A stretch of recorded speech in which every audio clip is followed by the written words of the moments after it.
ආයුබෝවන් ඔයාලා හැමෝටම මේ වලට පෙන්නේ මා ඔය අලව්ව ප්‍රදේශයෙන් ගලා බසින ආකාරය අද 29 වෙනිදා travel with රංජි අපි අලව්වේ ජනතාවට මා ඔය බලපාපු හැටි ඔයාලට ගේනවා. ඉතින් මුලින්ම ඔයාලා travel with රංජි YouTube channel එක subscribe කරන්න, like එකක් දාන්න, කොහොමද ඔයාලා ගන්න හස්තාගෙන යන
නිවාස සහ වෙළඳ සියල්ල තුළට ජලය කඩාවිත් තිබෙන්නේ. සමහර නිවාස එහෙම පිටින්ම විනාශ වී තිබෙන ආකාරයත් අපිට පේනවා.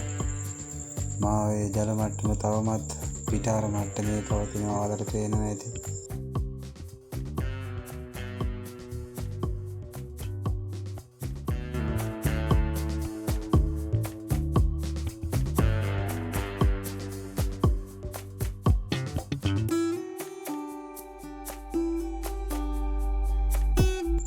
මාර්ගයේ මඩ සහ වැලි ඉවත් කරමින් වාහන වලට ගමන් කිරීමට සලසන උතුම් මිනිසුන් පිරිසක් අපිට දකින්නට ලැබුණේ.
මඩ සහ වැලි වලින් පිරී දෙවන පාරේ ඉතා ලිස්සැසලේ ඉන්ධන රැගෙන යන බවුසරයක් ලිස්සා ගොස් තිබෙනවා පාර අයිනේ.